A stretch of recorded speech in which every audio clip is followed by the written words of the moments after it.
Hi everybody, I'm Origosis, and welcome back to part 3 of our Torment Tides of Numenera playthrough, where we read everything. Let's do it!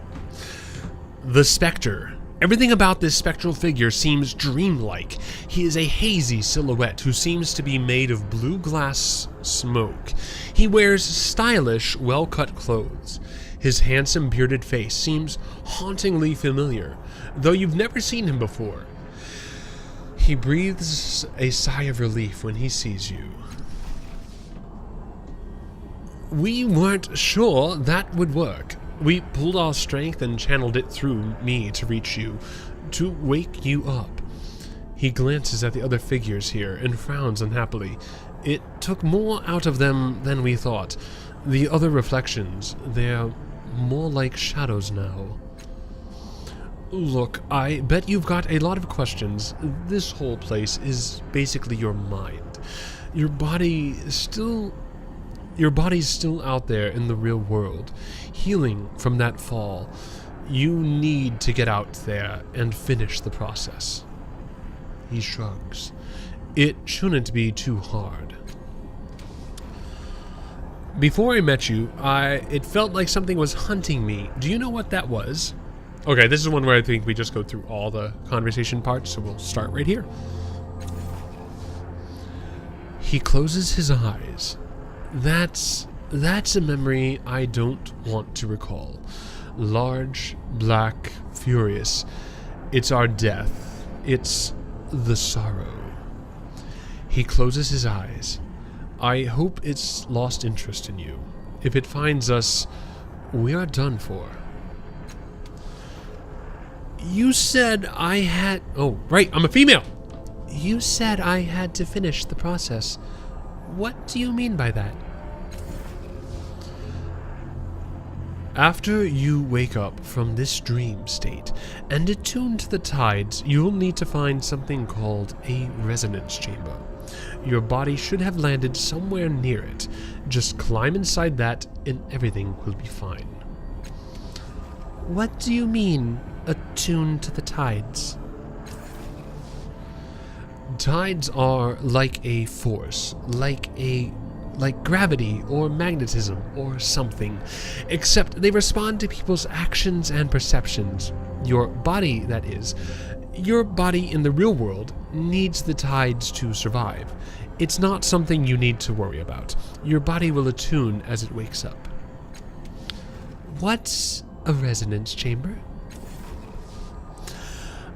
I remember pieces about it, but not the whole. It's a crystal sarcophagus. I remember it having 5 mechanical arms around it and a metal ring set in the floor.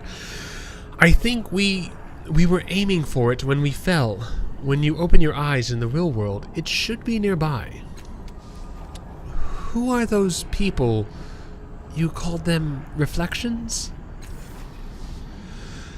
That's what they are. As I said, it's your mind. You'll find reflections of people you knew, people you met in the real world, and with whom you shared some kind of psychic connection. I don't know how or why, it just happens.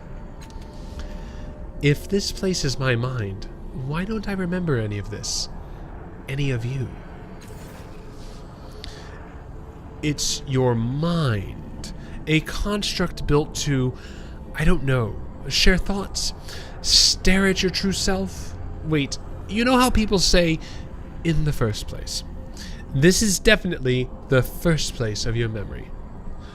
Well, it was the first place for me, anyway. You'd probably know better since it's yours. If you don't remember now, maybe it'll come to you later. Who are you? He pauses and looks down at himself, considering a long time before answering. I'm you. I'm a part of your mind, a splinter. I was waiting here for you. We called you with the memories of the others who are here. I don't know what happened next. How do you know all this? All that you are telling me? He throws up his hands in frustration. I'm just part of you. I look at you and I know. This place was made for you, for us, and I remember pieces of knowledge that come to me when you ask your questions, but that's all. So, how do I get back to the real world? There's a portal down there. It'll take you back to your body. Just step through it and the whole tides thing should take care of itself. He crosses his arms. When you wake up, find the resonance chamber and activate it. See, I crossed my arms. Then we can... What in the hell is that? Uh-oh. Gods, it's the sorrow!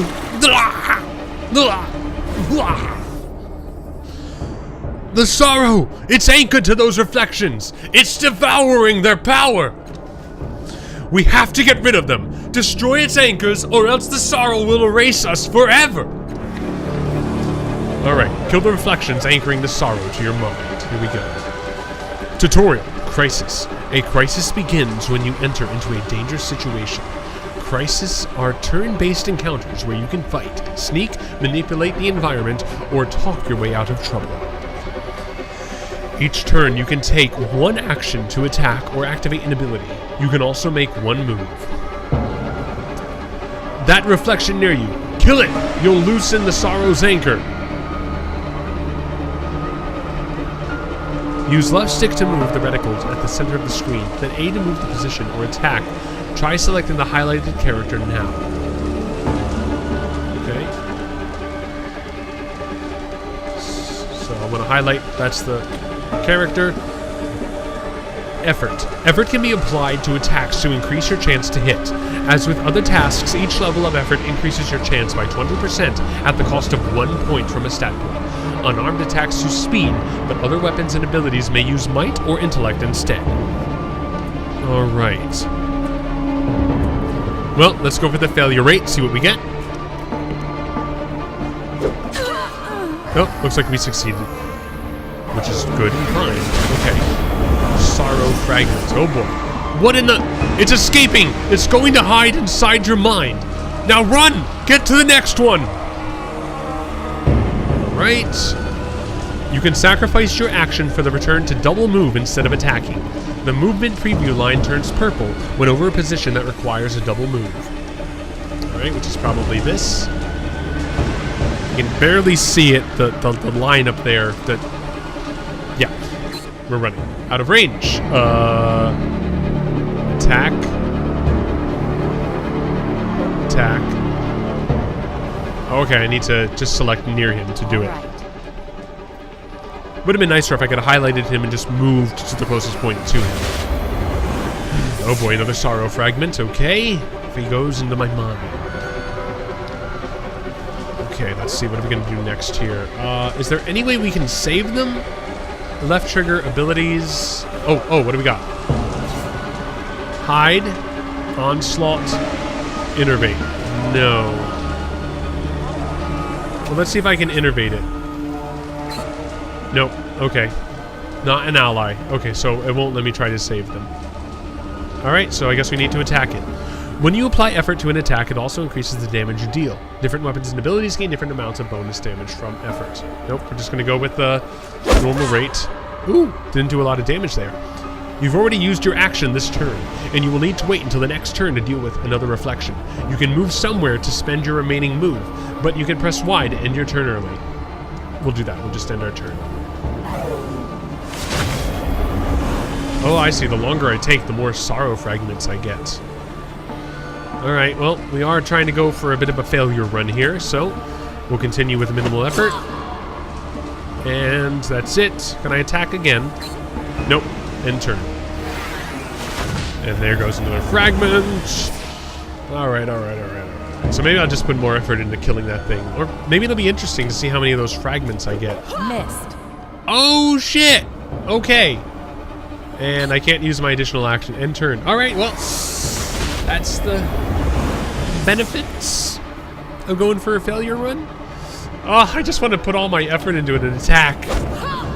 Okay. Missed again? No, no, no! We can't afford to miss! I didn't see everything he said. Oh, God. Alright, more fragments. This is the path I chose. I need to deal with it. Oh, okay, it ended.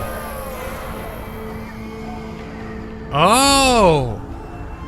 They stay alive if I completely fail. Ooh, I almost wanted to redo it and not kill anybody at all. It let you live? I don't understand. And I don't know where its pieces went, but I know... He shakes his head. Those things are going to grow. Like a cancer. An infection. He holds his head in his hands. I can't believe it found us. In here. He looks at you. Terror in his eyes. How do I do terror? I can't manage it. I'm in too much of a good mood. That thing. The sorrow. It's been hunting you. It's what killed you in the first place. It'll keep hunting you until you activate the resonance chamber. I didn't remember until I saw it, but that's why the chamber is so important. You have to get back and activate the chamber before it's too late. The portal to your body is shimmering. Is that shimmering dome there? Go, now! Alright, so what are these guys? My reflections. I don't even remember how I got here. Oh, they're probably female, right? It doesn't look female. So I guess my reflections can be another gender. Okay, that appears to be female. I honestly can't tell, but that appears to be a guy. Alright. Let's go talk to this reflection real quick. I feel empty. Drained. Okay. And, ooh, what's this on the ground? Go. Shimmering glass deals 13 physical damage and refills all user stats. It is a cipher, so this is one of those cipher things. And the specter, anything new to say? I've told you everything I know. Until you get to the resonance chamber, I'm as blind as you. He points to the rift in the space leading back to the real world. Just head through that portal, activate the chamber, and we are healed. It's as simple as that. Alright, and that's everything there is to do. Alright, in we go. Yes, now. Alright, teleporting! Here we go!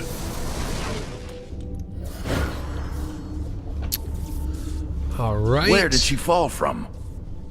Her body's smashed to talk. It's a wonder she's still breathing. All I saw was the corona, not her origin point. But look, she's healing already. Spontaneous regeneration.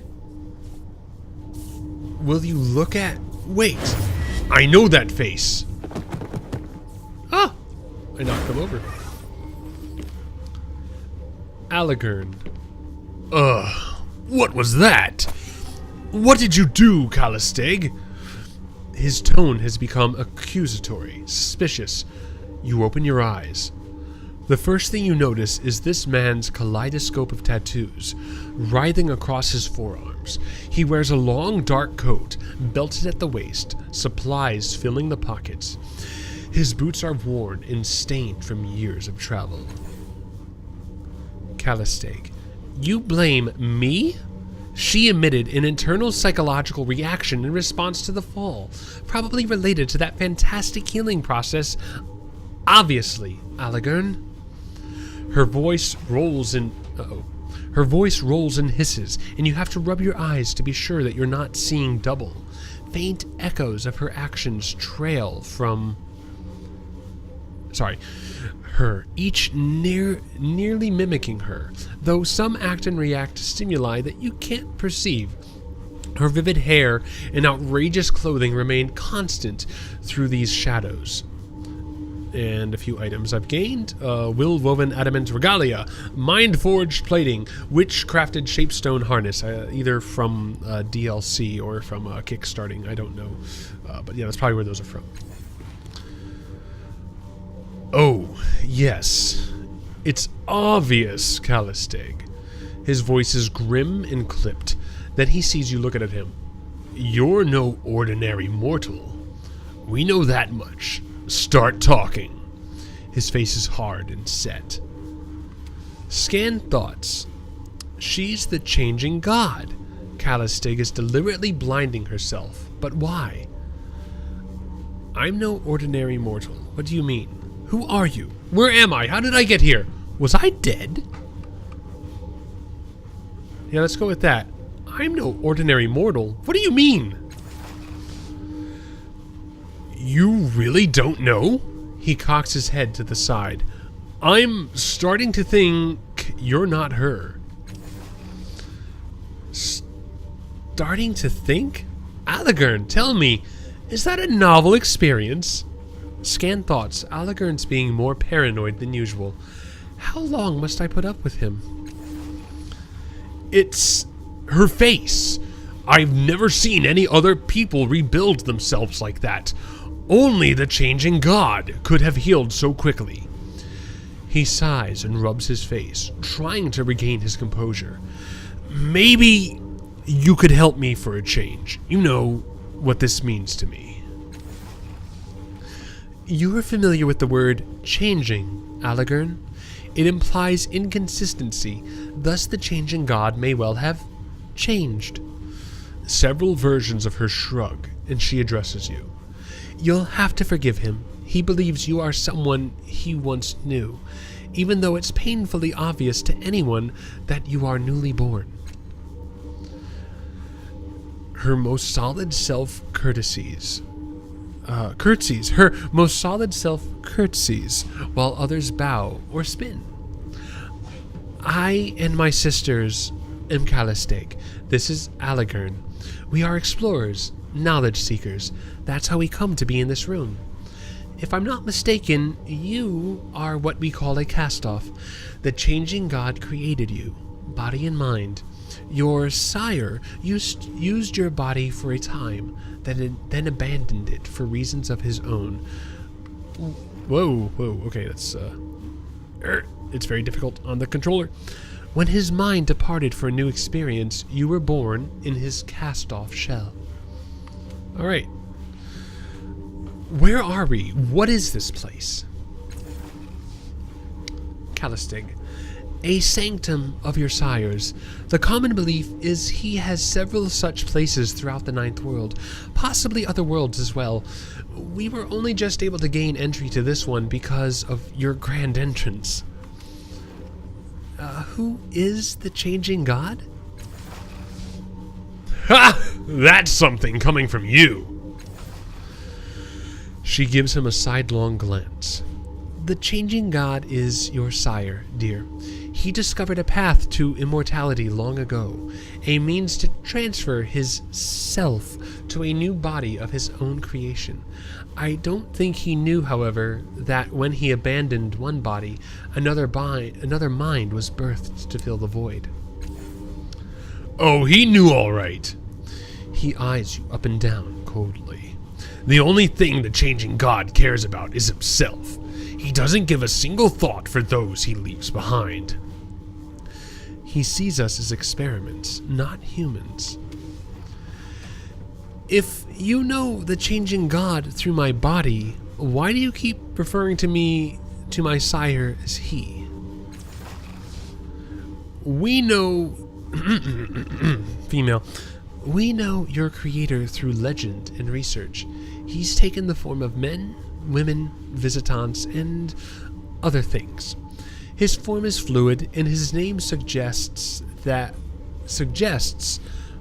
the stories about the changing god always refer to him. It's easier, Alagern shrugs. You are a woman. The changing god is himself. Are there other cast-offs? Dozens, hundreds. Who can say? Your sire has been doing this for several centuries. Though, if all of them were born the way you claim to have been, it's a wonder any of them survive. So, you say I was born when the changing god left. But why am I not dead? I used a cipher to slow your fall further, but the damage still would have killed an ordinary person. But think about it. If you're the kind of person who can make your body into anything you want, what do? If you've constructed bodies for centuries, you want to make each one better than the last. You want to live forever.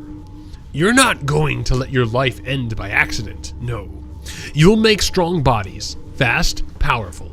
Maybe throw in regeneration while you're at it. The changing god has always been vain. He rarely strays long in a shell that doesn't suit his self-image. She looks you up and down, her smile suddenly unnerving.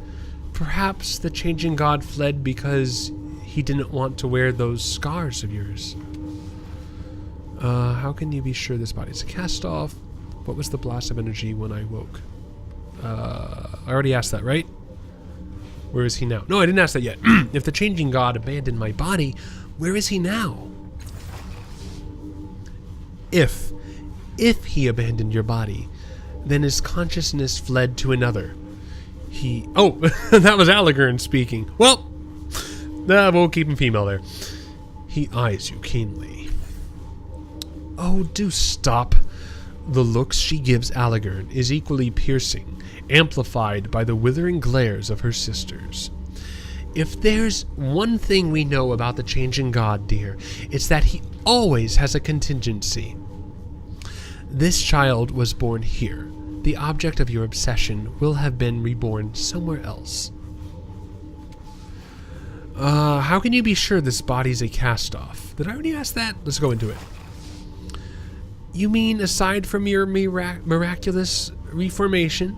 For one thing, there's your tattoo. All cast-offs have one, though its purpose is beyond me. And then, of course, there's your delicious naivete. Naivete. I can't pronounce it. I'm sorry. She could be faking it. Allegern. She could be faking it. You don't live hundreds of years without learning to lie convincingly. She sighs in exasperation, then says to you, "What do you think? Are you a newborn child? Or are you a powerful immortal whom death has robbed of his memories?" Allegern crosses his arms and growls, "Fine. What do you think?" This should be interesting, he thinks. Let's see, what do I think? I survived that fall and have skills and powers I don't recall learning. What if I am the changing god? There's so much I don't know or remember. I think I must be a cast-off. You obviously knew the changing god, Allegern. What do you think? Am I him? I honestly don't know. I want to screw with Allegern. I like this one right here. That is just the kind of question he would ask. He scrutinizes you in a way he hadn't before. You carry yourself with the same arrogance, that glint of knowing everything about our world and the worlds before it. Your personality, that's very much the same. If you are not him, you're his god's damned spitting image. He spits as if to emphasize the point. You'll have a lot to answer for from a lot of people. People like me, he thinks. All right, everybody, we're gonna end it. No, we're not. We're gonna end it. We're gonna finish this conversation thread. Ignore me. We're gonna continue. And what are you basing that conclusion on, Allegern? Your feelings?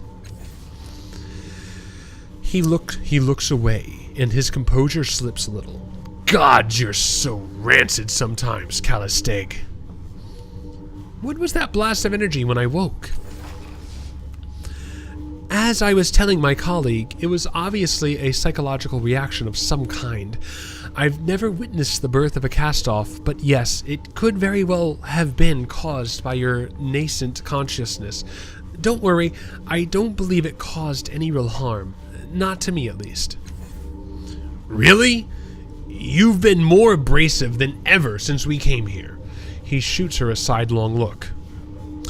She just can't empathize with other people unless she's experimenting on them. Are you sure that surge didn't hurt you? If it did, it was damage in our minds. Though, how you'd check if it carked her, I couldn't say. Tough to find normalcy there. At least we know it didn't hurt Allegern. That skull's as thick as an organic stone. I like that one. Do you know anything about the tides? I've heard that term before. A subject your sire studied in great depth. I'm afraid it isn't my field of inquiry. Let's see. I want to ask you something else. Who's the changing god again? Of course, child. You must be so disoriented. Let's see. Again, can I ask you more questions about this cast-off body? Before I woke, I was in some kind of dreamlike labyrinth with a glowing specter. With how hard you hit the ground, I'm surprised that's all you saw. Okay. Why do you hate the changing god so much? His face is calm, but his voice is bitter and tired. You should know, shouldn't you? You've ruined lives, committed crimes, and now it seems you've forgotten the harms you've engineered. You've left a trail of dead and dying behind you. She and her echoes share an expression that is equal parts amused and appalled. She's not the changing god, Allegern. Alright. If falling from the sky didn't kill me, is there anything that can? An excellent question. Having seen your regenerative abilities in action, I suspect they are primarily physical, a regrowth. If that's the case, you'd be unable to survive most varieties of psychic or molecular decomposition, disintegration, conflagration, and so forth.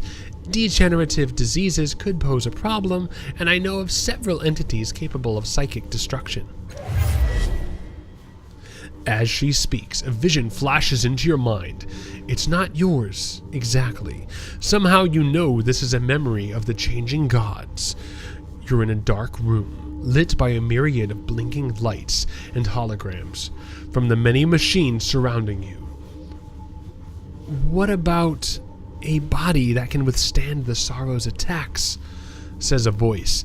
It seems to be coming from one of the machines. No, you reply. The thing has no respect for barriers of any kind. Physical, temporal, psychic. This is the only way. With a series of gestures, you bring up an image of a crystalline pod. If the resonance chamber works, it will give us the power to stop the sorrow's hunt once and for all. We just need the right focal point, a catalyst. The memory fades. Callisteg is still talking. You realize that the device you saw in the memory is identical to the one behind you now. It looks just like the Spectre has described it. A transparent sarcophagus inside a crystalline dome, whatever, with mechanical arms arrayed around it on a metal ring. Unfortunately, the dome is shattered. The sarcophagus is cracked, and one of the arms is in pieces on the floor. Whatever its function, it clearly needs repair. Or flesh-eating viruses, one presumes disfigurement by the iron wind would likewise be devastating enough to... I think she gets the point, Callisteg. Oh boy, there's more, so much more. Alright, we're going to end it here, and we will continue in the next episode with this wonderfully long conversation. Ladies and gentlemen, be good to each other, and I'll catch you in the next one.